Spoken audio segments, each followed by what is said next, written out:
never, ever, ever thought that we would disrupt a placement. Ever. Hey guys, my name is Lisa Hoppy and I make weekly videos about foster care, so make sure to subscribe if you are not already. I have been avoiding making this video, not really wanting to make this video, wasn't even sure if I would even tell you at all what happened, because when you don't know all of the details, I was really afraid of what other people would think of us.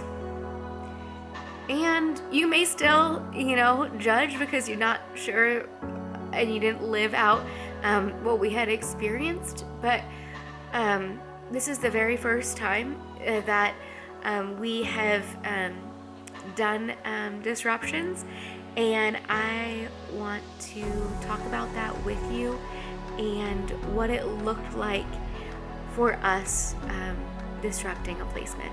This fall did not happen once, but twice. There's a child that came into our care that I haven't even told you about yet. So let me back up to September and kind of set the stage for that one. So we had just one 17-year-old girl at the time. We were only supposed to have her for 2 weeks, and this was in those 2 weeks time, and my husband and I were about to go on a trip, and we were about to travel, and it was a very busy time of the year for my husband with work, and also for me as well.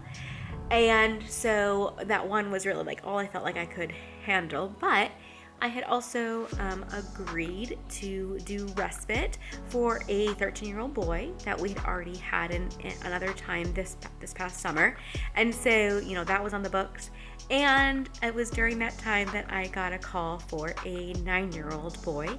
And it was just going to be pretty temporary, but they really needed a place for him immediately. And so it was a short-term placement, but it was an official placement. It wasn't just respite. And at first I said no. They had sent me an email with all of his behaviors, and I just knew that, like I said, this is a very busy season for us, and I knew that this boy needed a lot of one-on-one attention. I just didn't know if we could give it, so I did say no at first. But then I love how open the youth that we've had in our care have been. The 17-year-old girl who was with us, she said, no, let's, we could do it. And so I was like, okay. So before that 13-year-old boy had come for respite, the 9-year-old had come, and he came on a Tuesday, I think, and he was supposed to then be with us possibly all the way through Wednesday or Monday. I don't know. It was supposed to be I think it was only supposed to be 8 days. 8 days total is how long it was supposed to be. And so we had him, and then quickly kind of saw that his behaviors were unfortunately triggering to the 17-year-old in our care. But we were still going through it, and then the 13-year-old came for the weekend, and the day before he came, I got a call for 2 of the 4 girls that we had watched with this past summer. 2 of the 4 girls, they needed respite for the weekend. And again, at first I was like, no, I don't think this will be good. We're already dealing with a lot, but I also knew that it was very last minute, and I wanted to help out that foster mom, and those girls have been with us before, and so I knew that it would be fine for them. And so it meant that they were, one of them was sleeping on the couch, one of them was sleeping on an air mattress, but it was it was going to be fine. So I said yes, but what that did mean is that 13-year-old boy who I was planning on sticking on the couch now had to share a room with the 9-year-old boy. And so I wasn't sure, how that would go. And our biggest challenges with the 9-year-old were right around bedtime, because he wanted to go to bed when everyone else went to bed, but he was 9 and I was having teenagers in the house. And so he was going to obviously go to bed earlier, and we were just having a lot of behaviors. So it got to the point too where this child has been in care, unfortunately, for so long. And he knows the right words to say to get out of a situation that he hopes the grass will be greener on the other side. And so unfortunately just kind of self-sabotaging. And so that night when we were gonna have, we only have for one night, we were gonna have all 5. And so with that, me and the girls were actually out someplace, and it was just Peter and the 9-year-old and 13-year-old boy here. And the 9-year-old's tantrums got to be so much, and Peter had a couple of things thrown at him. This is actually a picture of a book that came in Peter's face, and you know, Peter still would have definitely stuck it out. He really wanted to, for this child's sake. However, he also knew that the 17-year-old girl who I was about to bring home is super triggered by this 9-year-old's behaviors. And so he and the 9-year-old asked, I want to call my caseworker. I want to leave your house right now. So my husband, Peter, could not get a hold of the caseworker. And so he called the hotline, and the hotline put him in touch with the person who was on call for this child's county. And they were familiar with this child, and they said, you know, would you guys mind just keeping him for tonight? Because the pattern that they started to see is he would want to disrupt at night, want to get picked up, and then the DCS workers would, you know, want him to feel loved and cared for, and so they would kind of sugar him up and, you know, let him have all the screen time he wanted that evening. And so they saw that as a pattern, and so that's why they asked if we would keep him through the night. And at that point, it was pretty much time for all of us to go to sleep. So I had been texting with Peter, and we were about to come home, and I was like, can I come home, or do I need to go someplace? And it ended up being like 9:30 at night. It was September, but it was still pretty warm, and so we had actually, the girls had just been swimming outside at a friend's house, and so they were still wet, but we went into McDonald's and got them ice cream and hot chocolate in their wet clothes at 9:30 at night, because it was not safe yet for us to come home. And, you know, that was our first experience with disrupting a placement. We made it through till Sunday morning. We were supposed to make it, I think, until like Wednesday. And so it was one of those things where I'm like, we almost made it. Even with that end in sight, it was just too much for protecting the kids who are already in our home.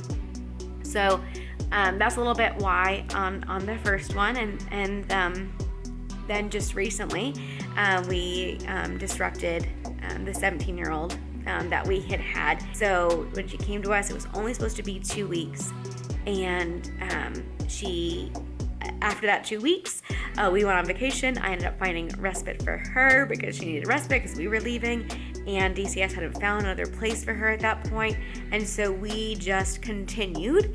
We never really told DCS that we were going to continue, but I guess I kind of figured, hey, I'm not asking, and we got to like a good routine, and I was like, you know, okay, like I this is different than what I have been used to, but like let's go with it. She had not been in care for a long time.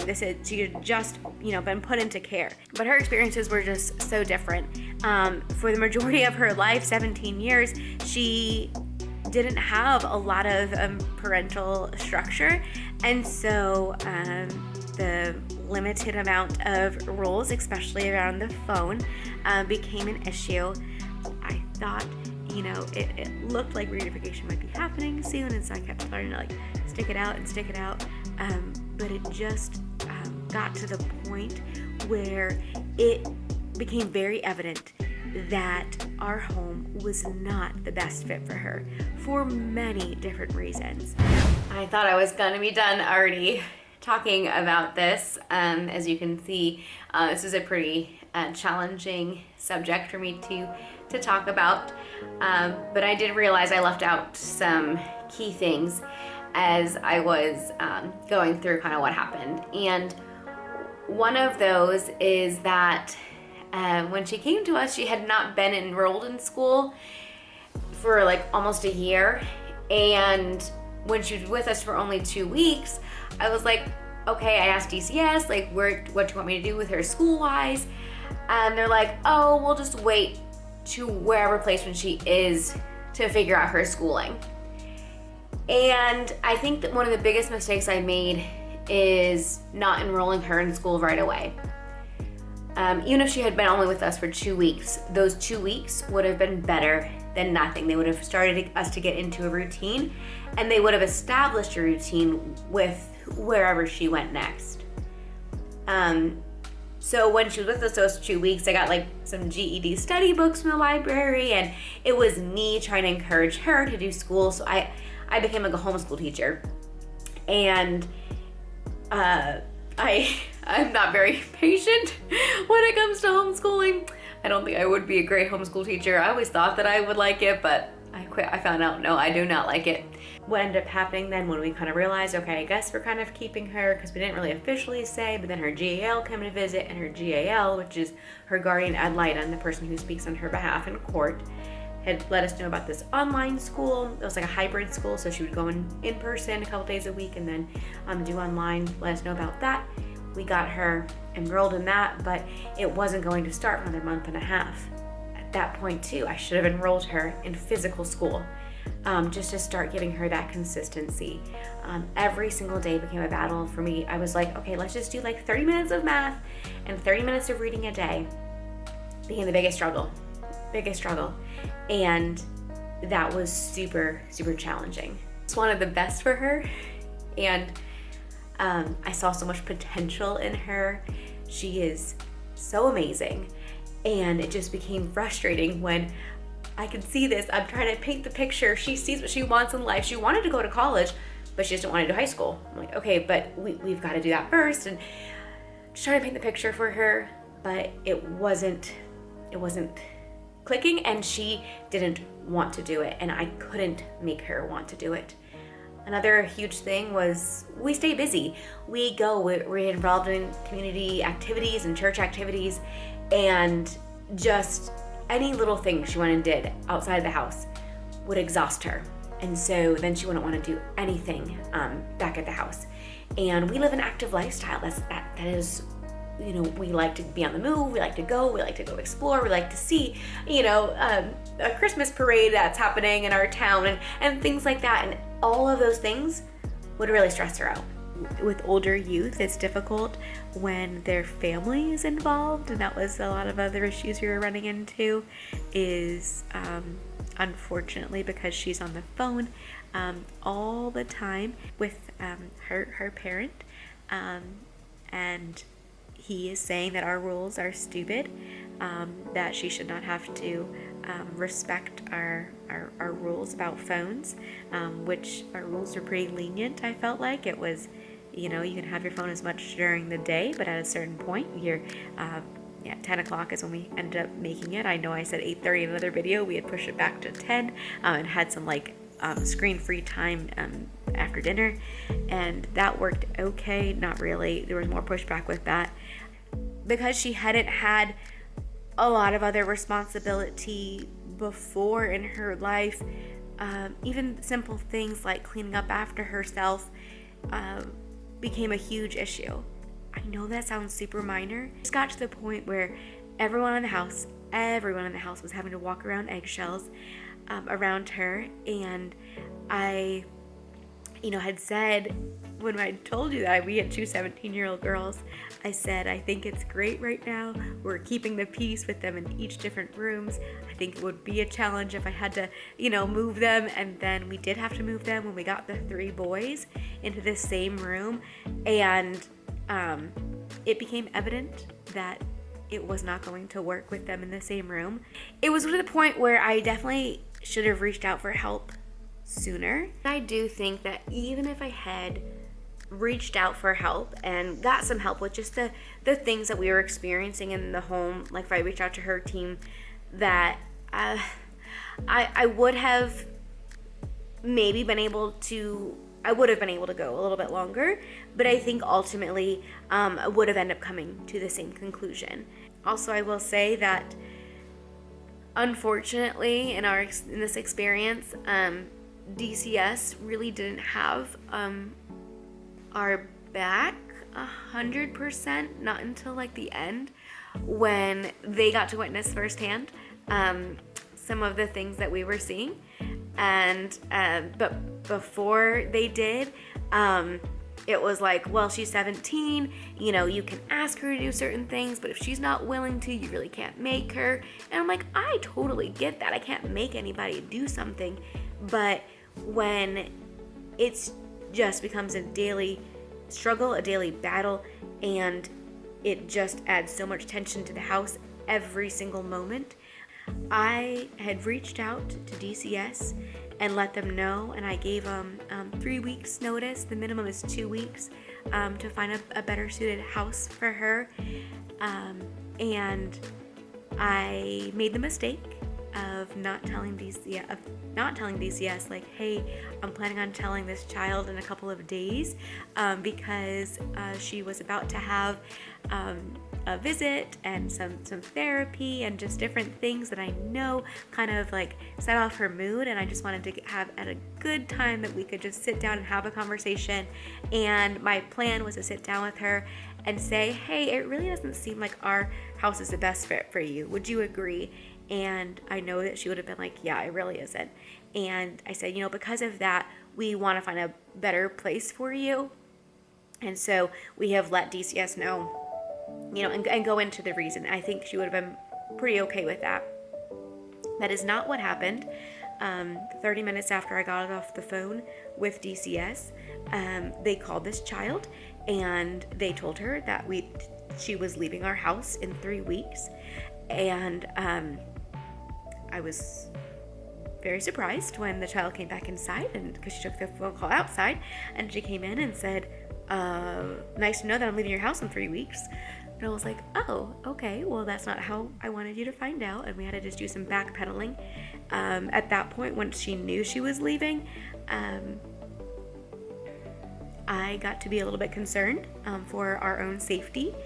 It just got really hard. And I had reached out a couple days before our 2 weeks, and I said, I know that 2 weeks is the minimum. Is there any way that, you know, she can leave in 2 weeks?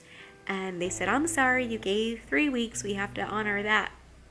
And so I was going to try and stick it through, but then another thing happened, and I just could not do it.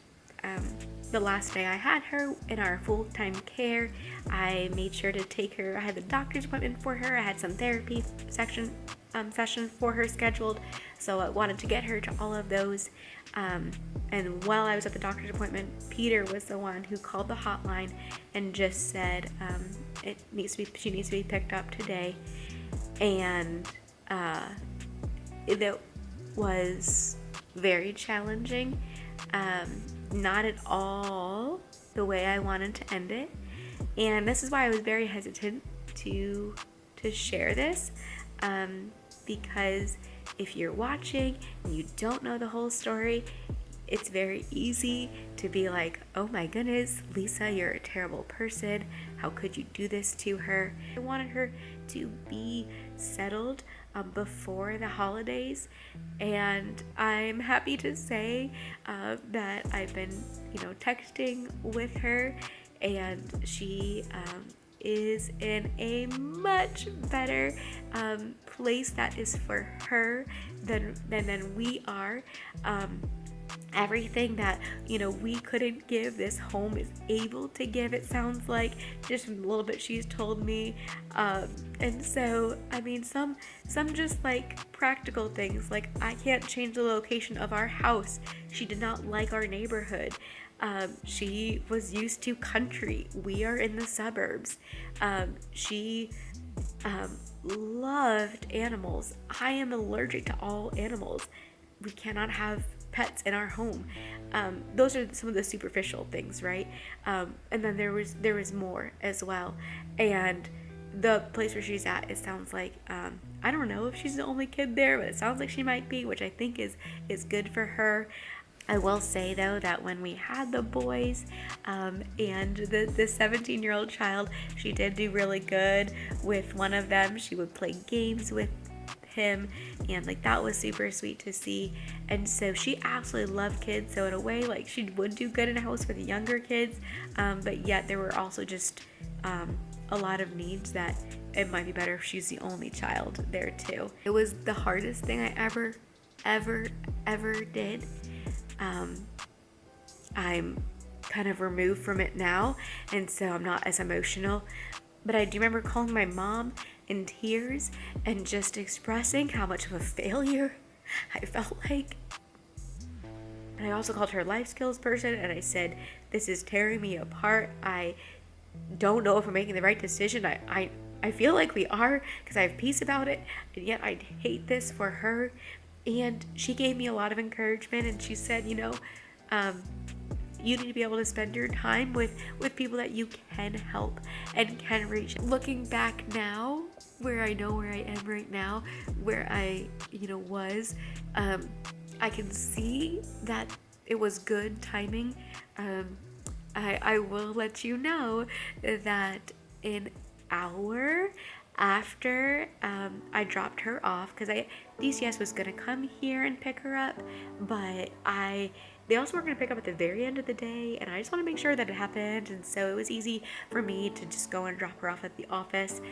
So I brought her there, and I prayed with her before she left, and I gave her a big hug, and I said, know that I love you, and I said, I know this doesn't feel like it right now, and she was pretty receptive to that, which I was thankful for. But yeah, an hour after I dropped her off, we actually got another call, and those children are now in our care. So yeah, talk about an absolute whirlwind. I will share more about them in an upcoming video. I wanted this video to be on what it looks like to disrupt a placement. It was super challenging, and like I said, now I have the hindsight to be able to see how it has all worked out, that she's in a great home. But that day when I dropped her off, they did not have that home already picked out for her, and so she did have to spend a little bit of time in a transitional house, in a shelter. And I felt terrible about that.